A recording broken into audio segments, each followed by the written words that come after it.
संत पथिक। जितना कि मैं आपके बारे में मुझे पता है कि आपने अपने करियर की शुरुआत एक सिविल इंजीनियर के तौर पे की थी और उसके बाद आप समाज सेवा में आ गए। तो मैं चाहता हूँ कि पहले तो आपने प्रारंभिक जीवन के बारे में थोड़ा हमें बताएं और फिर आपका एक सफल इंजीनियर से समाज सेवक बनने की जो यात्रा रही है वो क्यों और कैसे हुई। नमस्कार सभी श्रोताओं को। मैं इंजीनियर करके काम कर रहा था जब आंध्र प्रदेश में टाइडल वेव आई जी। ये आज जिसको सुनामी कहते हैं ऐसे ही था जी। तो 18 फीट ऊंची समुद्र के पानी की एक दीवार जी। जमीन पर आ गई और 12 किलोमीटर अंदर तक आई। ये कृष्णा जिला, गुंटूर जिला, गोदावरी जिला उस क्षेत्र में आंध्र प्रदेश के 1977 में 19 नवंबर को हुआ। जी। तो 10,000 से ज्यादा लोग मारे गए कारण वो रात को आई थी। तो मैंने मेरी नौकरी छोड़ दी और मैं वहां वॉलंटियर करने चले गया। तो वहां पर 4 गांव बसाए, 500 घर बनाए। जी। जी। और फिर इस तरह से मैं सेवा करना प्रारंभ किया और उसी में लग गया।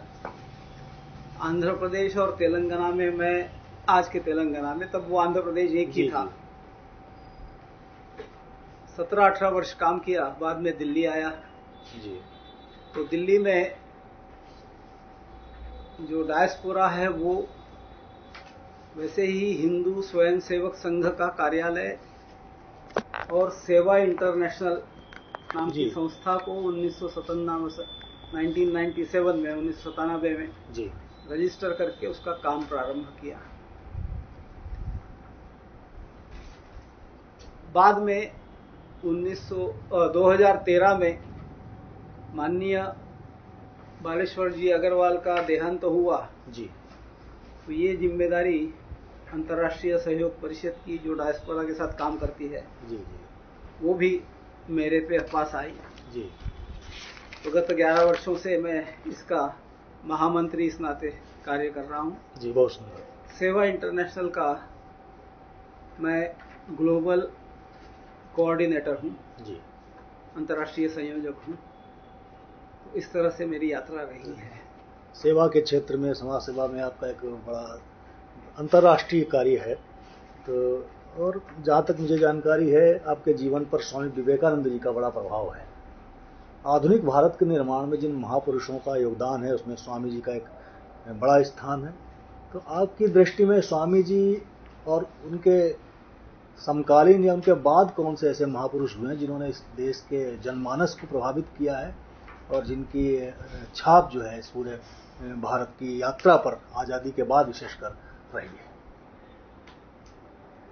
स्वामी विवेकानंद जी आज भी भारतीय युवकों को प्रेरणा देते हैं, मोटिवेट करते हैं और उनके जीवन से मोटिवेट होकर अनेक युवकों ने राष्ट्र सेवा का मार्ग अपनाया है।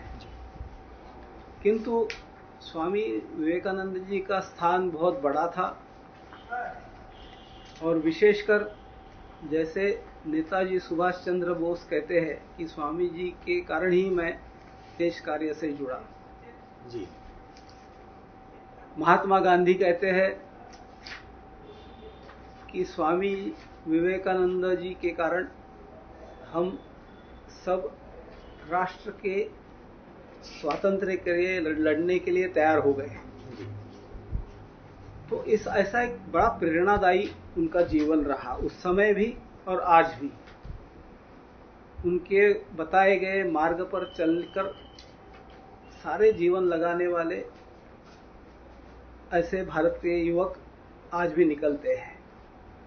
स्वामी जी भारत के बाहर जाकर पहली बार हिंदू धर्म के विषय में पूरे स्वाभिमान और गर्व के साथ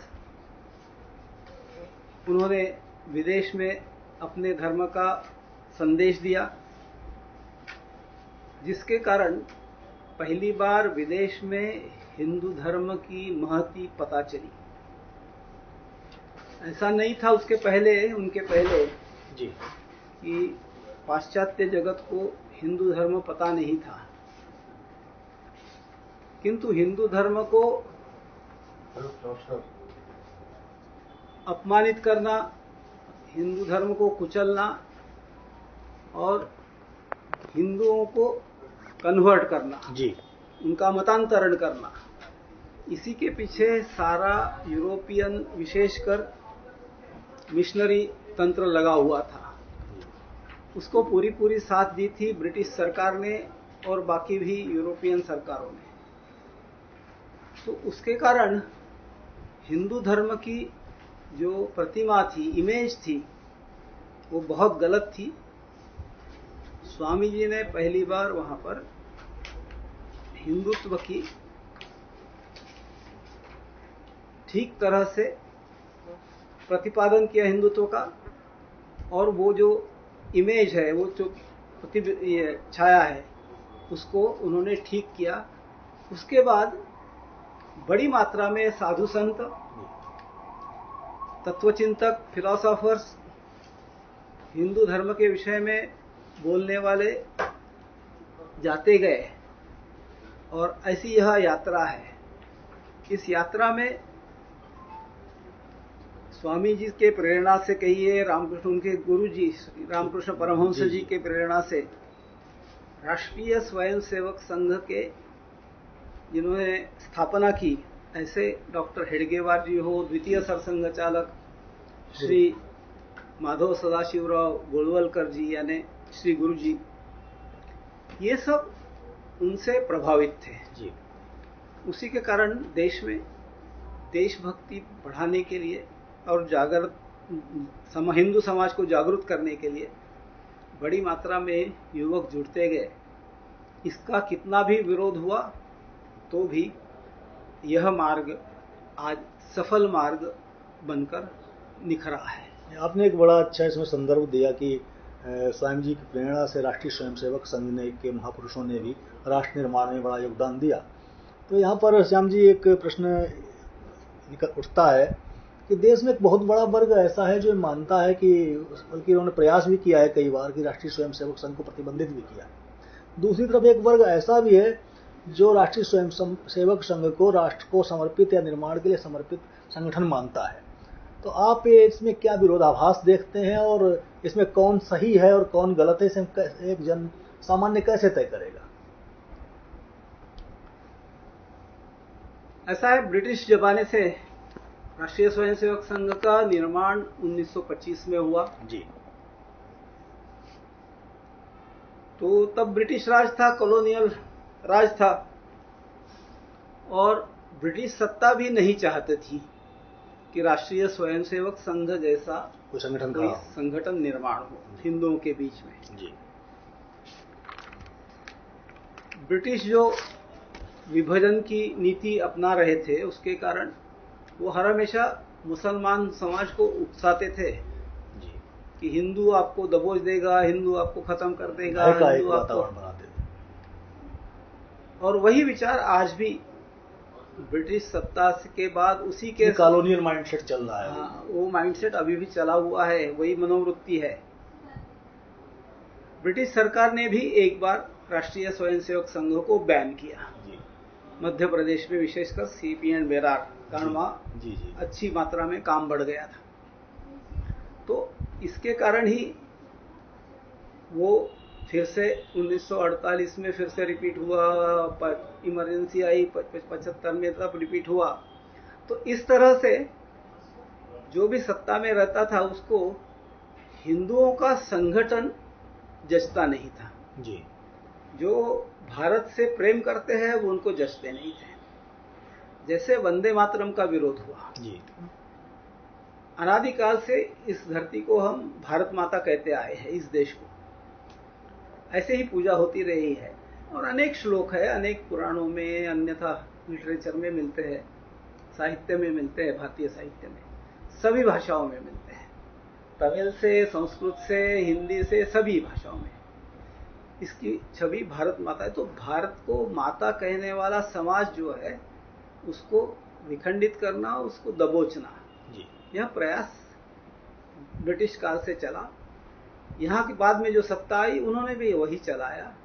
और एक बड़ा वर्ग है जो भारत के विकास के विरोधी है। भारत एक राष्ट्र करके, एक अच्छा सुसंगठित प्रबल राष्ट्र निर्माण न हो, प्रगत राष्ट्र न हो, यह हमेशा छोटे छोटे टुकड़े में बटा रहे, ऐसा प्रयास करने वाले लोग अभी भी यहाँ हैं और वो इसका इस तरह का प्रचार करते हैं। उनका राज्य होने के कारण इसका प्रचार काफी हुआ।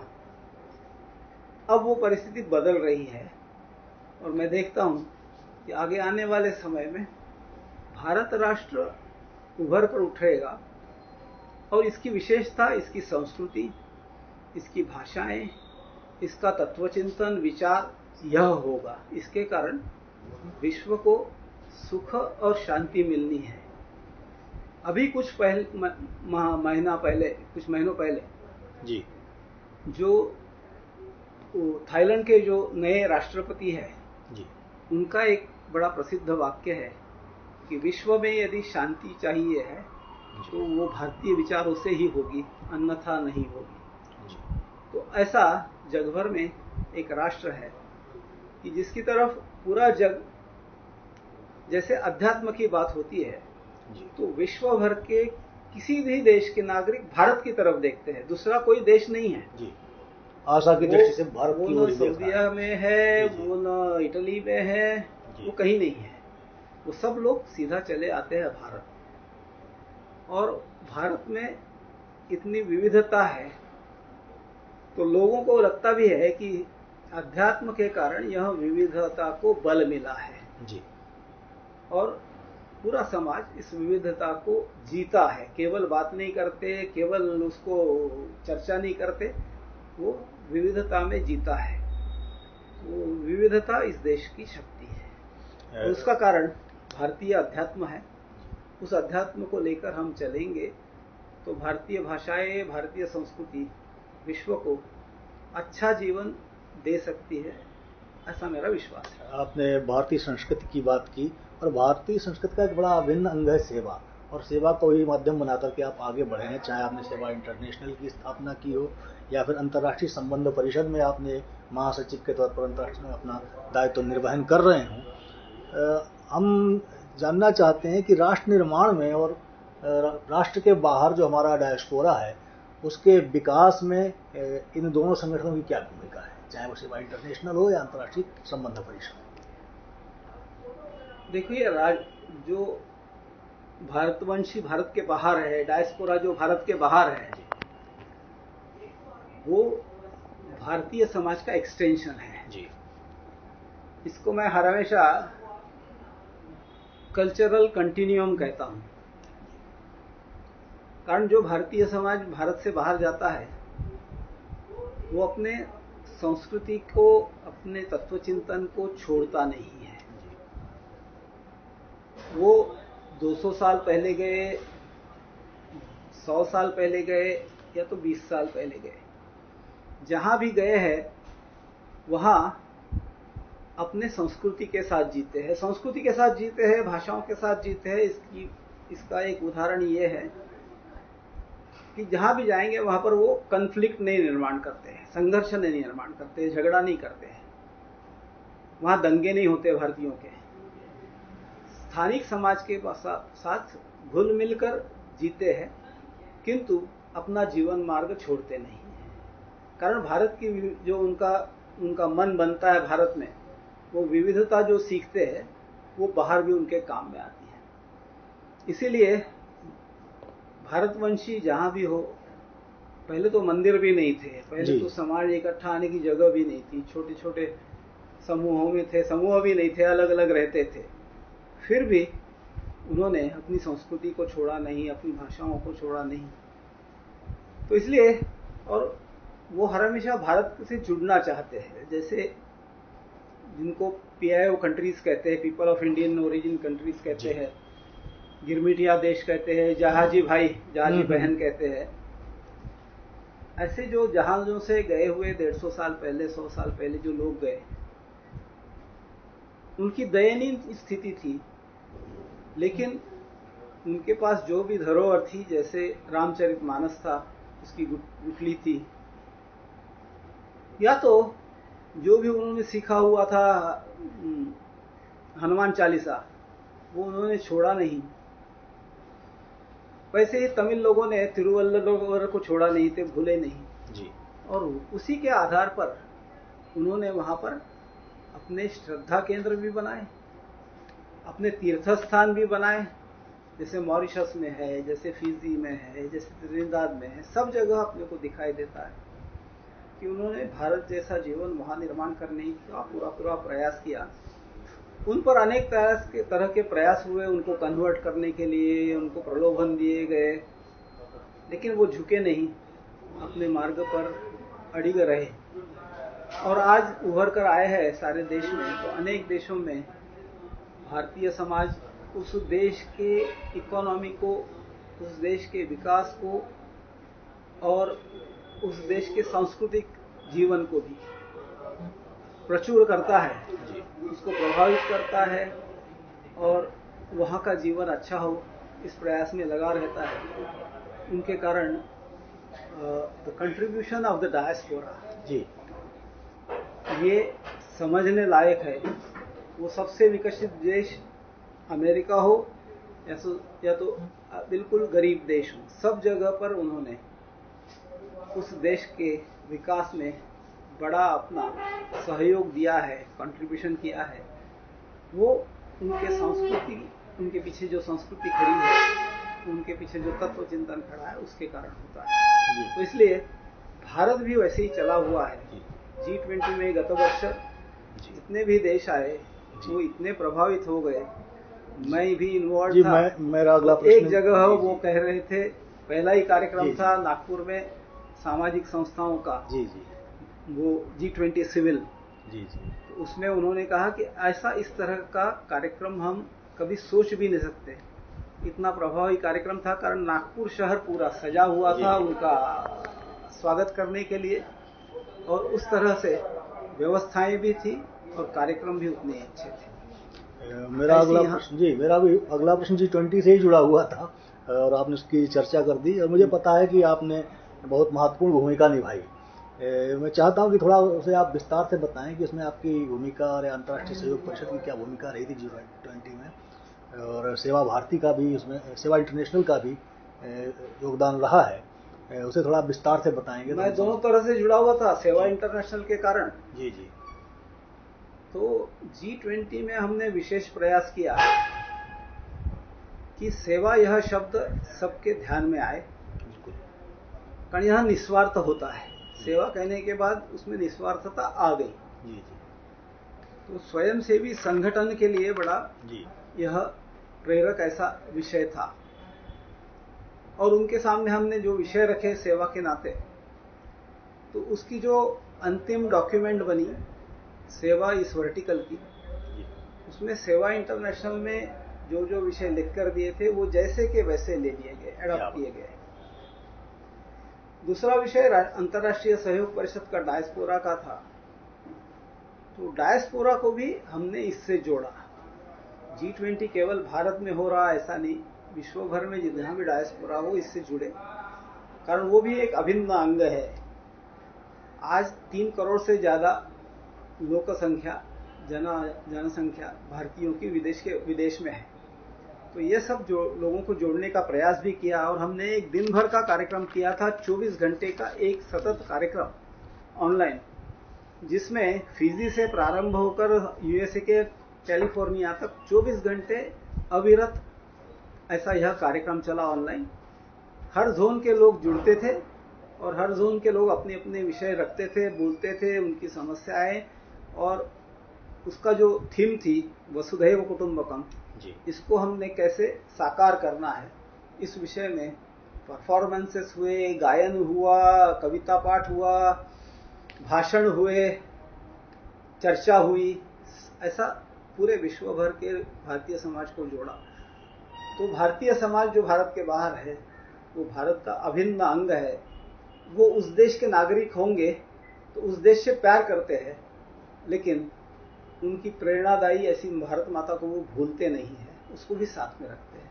ये उनकी विशेषता है। आपने बहुत विस्तार से भारतीय मानस को भी रेखांकित किया है। अब मैं जानना चाहूंगा कि भविष्य, ये तो आपने बताया कि अभी तक आपका जो G20 का में दिया गया योगदान हो या फिर उससे पहले आपने सेवा कार्य किया हो, आपके पास एक विजन है, भविष्य की भी आपके पास योजनाएं हैं। ये भी जानना चाहेंगे भविष्य आप वर्तमान में किन विषयों पर काम कर रहे हैं और भविष्य को लेकर के आपकी क्या योजनाएं हैं। मेरा जो काम है वही कंटिन्यूटी है। सेवा इंटरनेशनल अभी 26 देशों में एक्टिवली काम करती है। हम चाहते हैं 50 देश क्रॉस कर ले अगले 5 वर्षों में। तो इस तरह का हमारा विचार है। और उसके बाद अंतर्राष्ट्रीय सहयोग परिषद का भी हम एक्सटर्नल अफेयर्स मिनिस्ट्री के साथ भी काम करते हैं। तो वहां पर डायस्पोरा के जितने भी कार्य होते हैं उसको हम ठीक से इस सारे कार्य से जोड़े, ऐसा प्रयास है। तो इस तरह का ये कार्य है, इसके भी लक्ष्य है, सेट करते हैं हम और उसके अनुसार कार्य करते हैं। अंत में बस पूरे डायस्पोरा को जोड़ने का प्रयास है अंत में सभी देशों में जहाँ डायस्पोरा है। तो मैं इस बीच में एक्सटर्नल अफेयर्स मिनिस्ट्री के डायस्पोरा डिवीजन में गया था। तो वहाँ चर्चा में आया कि 186 देश है यूएनओ के मेंबर्स, उसमें से करीब 180 देशों में हम पहुंच गए हैं। जहाँ छोटी छोटी पॉपुलेशन है वहां भी पहुंचना बड़ी विशेषता है, कारण ऐसे भी देश है जिनकी लोक संख्या 1 लाख है या तो 60,000 है, उनमें भी हम पहुंच रहे हैं। तो भारतीय डायस्पोरा को ये यात्रा बड़ी अद्भुत है और जहां भी जाती है वहां निश्चित रूप से ये बड़ा अच्छा वातावरण निर्माण करती है कि वो देश भारत से जुड़ जाए, उनके संबंध भारत से। निश्चित रूप से भारत और भारतीयता के प्रति और सेवा के प्रति जो आपका भाव है और जो आपकी यात्रा है बड़ी सराहनीय है और इससे बहुत लोग प्रेरणा भी प्राप्त करेंगे। मैं अपने पाठकों और श्रोताओं के लिए चाहता हूं कि आप कोई संदेश दें कि आप प्रवासी भारतीय समुदाय सहित जो भी राष्ट्र सेवा के कार्य में व्यक्ति जन लगे हुए हैं उनके लिए आप क्या कहना चाहेंगे, क्या संदेश देना चाहेंगे? भारतीय डायस्पोरा जो गया हुआ है तो पहले उनके बारे में ये कहा जाता था कि ये ब्रेन ड्रेन है। आजकल मोदी जी, प्रधानमंत्री मोदी जी कहने लग गए कि ये ब्रेन गेन है। तो उसको साकार करना आवश्यक है, उसको अनुचरण में लाना आवश्यक है। प्रैक्टिस नहीं करेंगे, केवल बातें ही करेंगे तो बनेगा नहीं। लेकिन उसके लिए यहाँ की जो एस्टैब्लिशमेंट है, यहाँ की सरकार है, यहाँ की जो संस्थाएं हैं, वो भी तैयार होना चाहिए। कारण वैज्ञानिक और तकनीकी जो विकास पाश्चात्य देशों में हुआ है उसका लाभ भारत को इनके माध्यम से सहजता से मिल सकता है। बड़ी मात्रा में साइंटिस्ट और टेक्नोलॉजिस्ट भारत आने को भी तैयार हैं वापस, किंतु उनको ठीक यहाँ अवसर मिले, इसकी व्यवस्था जब तक निर्माण नहीं होती है तब तक उनका विश्वास नहीं होगा।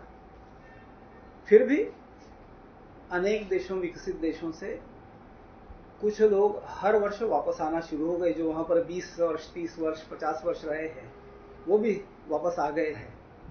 तो ये जो माइग्रेशन, रिवर्स माइग्रेशन है, वो भी होना चाहिए। उसके अलावा रिवर्स इंजीनियरिंग हो या तो रिवर्स टेक्नोलॉजिकल डेवलपमेंट हो, इसमें भी वो बाहर रहते हो तो भी वो कंट्रीब्यूट कर सकते हैं, उसका भी करना चाहिए।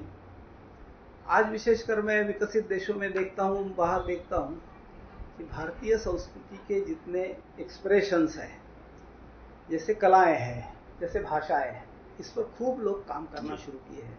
तो भरतनाट्यम सीखने मिलता है, कथक सीखने मिलता है, बाहर मणिपुरी दिखाई देता है। वहाँ के जो भारतीय समाज है, अभारतीय समाज है, वो कोई मृदंगम बजा रहा है, कोई तबला बजा रहा है, सीख रहा है।